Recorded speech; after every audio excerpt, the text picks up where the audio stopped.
Sénateur Harder. Merci, Madame la Présidente. Au nom de notre groupe, j'aimerais faire écho à tous les propos qui ont été prononcés jusqu'à présent. Donc, je vais parler du Lord Pierre Hennessy, qui est un ami et un historien de marque qui a rédigé un groupe sur les pratiques gouvernementales et parlementaires britanniques. Et il a parlé des filaments cachés. Et il a même rédigé un livre à ce sujet. Ce livre porte sur ce que le gouvernement fait en coulisses, qui est important pour un gouvernement réussi. Beaucoup de personnes ont parlé de votre rôle en tant que représentant du gouvernement au Sénat, mais moi, j'aimerais prendre quelques instants pour parler des fils en coulisses du Sénat et du gouvernement. C'est important de parler de vous comme chuchoteur. Moi, je vais parler de la machinerie du gouvernement. Et il faut se souvenir de ce que cela signifie. Nous n'aurions pas eu des amendements à la loi sur le Parlement du Canada sans le représentant du gouvernement au Sénat qui explique au gouvernement l'importance de ces amendements et sans avoir eu l'appui du ministre des Finances pour qu'il appuie les changements au budget.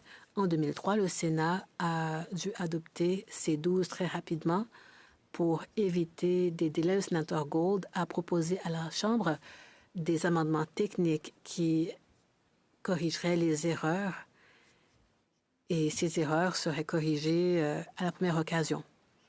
Et c'est vrai que ces changements ont été apportés immédiatement. Donc, nous faisons confiance en tant que messagers au gouvernement. Nous avons demandé d'adopter C13 sur les lois officielles, même s'il y avait une erreur dans l'ébauche. Le sénateur Gold a donné sa parole et a dit qu'on le corrigerait dès la première occasion législative. On lui a fait confiance et encore une fois, il a travaillé en coulisses pour livrer la marchandise.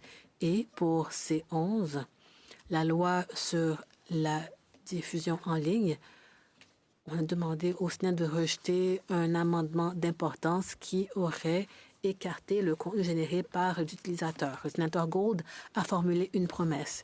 Il a dit que les créateurs de numérique et les utilisateurs seraient considérés avant la sanction royale.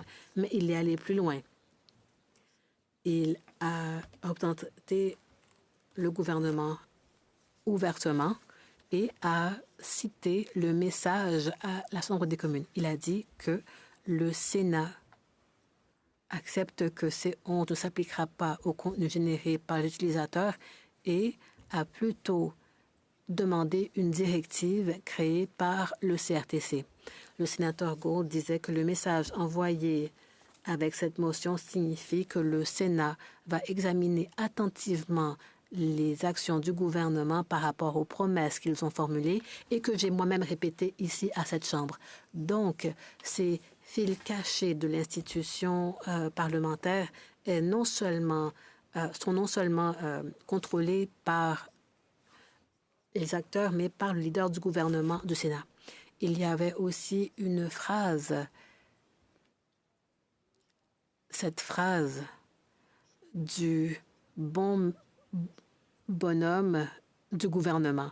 Je crois qu'il voulait que ce terme soit neutre en genre, mais un bon monsieur, c'est un bon monsieur qui fait son travail. Sénateur Gold, vous êtes ce bon monsieur.